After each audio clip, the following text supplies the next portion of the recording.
We got the call on a Saturday afternoon, and we were asked if we wanted to pull the plug on him, basically. He said he would never do anything and he would never be off life support. That his head had been severed from his spine. He would never breathe on his own. And that at best, the only thing he would ever do is blink his eyes. And actually, my husband and I fought over the fact of what Robert would want. I couldn't tell him not to fix him. My husband argued that Robert wouldn't want to be laying in bed blinking his eyes and on a respirator. And the hospital there, he was actually originally life-flighted to a hospital in Johnstown, Pennsylvania, which was close to where his grandfather's farm was, where he was visiting when he had his four-wheeler accident. He was life-flighted to Johnstown, and when they did an x-ray of his head, they knew that they couldn't handle such a severe injury. So we were called and asked and said, we can't move him without putting a halo on him, and if we do, he's going to die. What do you want to do? And I said, as you can imagine, it's the worst thing a parent could ever go through. But we decided we'd let Robert decide, and so we had him put the halo on his head, and they flew him to Pittsburgh. And the doctors there told us that they'd never seen a live human with this injury, that only corpses. And my father-in-law is one of the toughest old birds you'd ever want to know.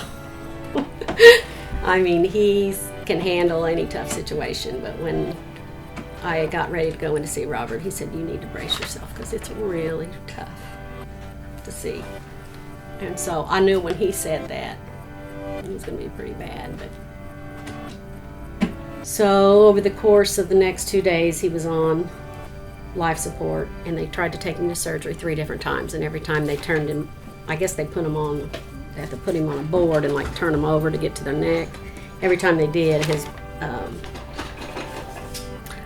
we were never told he flatlined, but yeah, his vital signs dropped so low that they couldn't do the surgery. I was told by the original doctor that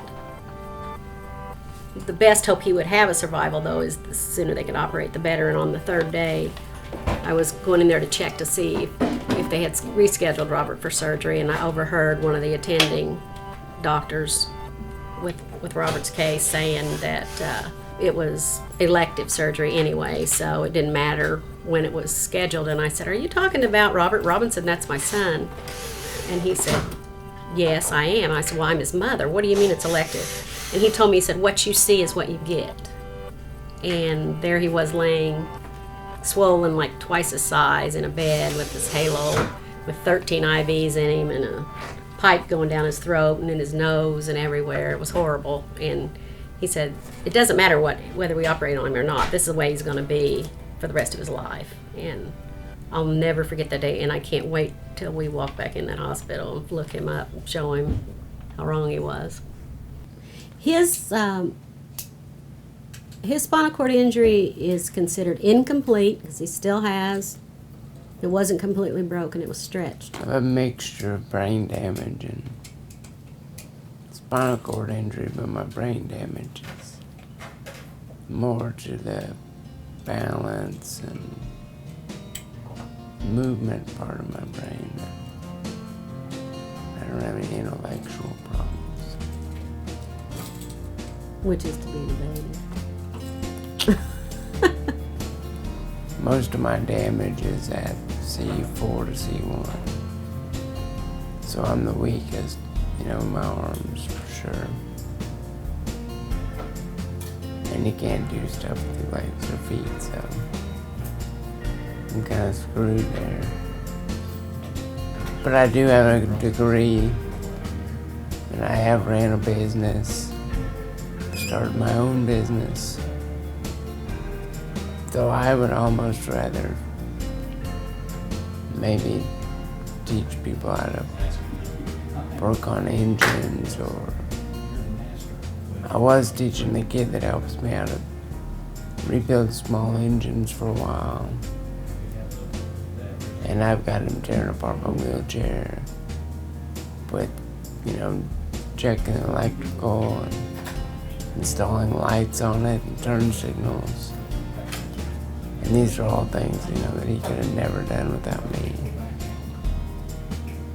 I also, my little brother has a car that needs a bunch of stuff, and I'll go to a shop with him and teach him how to install parts or change out things. That's what I like doing more than anything else, is working on things or creating new things. That's why we're hoping so bad he started getting his arms back. That car there was his car, now it's his brother's. If I had my hands, there'd be junk all over the place. My arms they bend at the elbow, but they don't go outward. He has no shoulder up. strength yet. Or down, no. I don't have triceps. My thumbs work. So he texts. Yeah, so I can text. Well, now it's cell phones have so much stuff on them that you can play games or talk to people. You don't have to be able to use much more than your thumb, really. Yeah, he's got a droid. That's why I think that in an app, and I could control my TV, my lights. It all just needs to go through the phone. Further on down the road, I think I can do more. Getting myself more independence is the most important thing right now. Not having a job or going to school to me.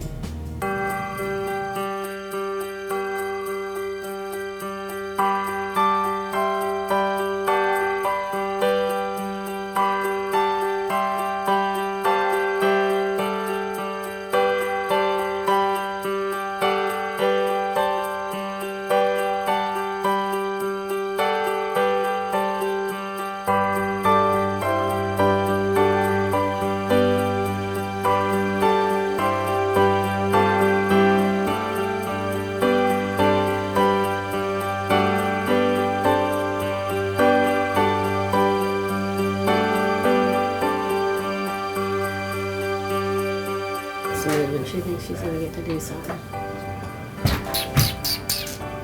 Are you going to take Annie out?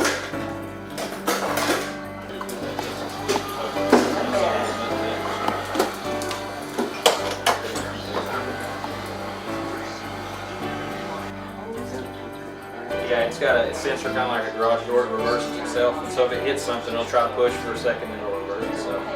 So you can hit that. Can you hit the button there?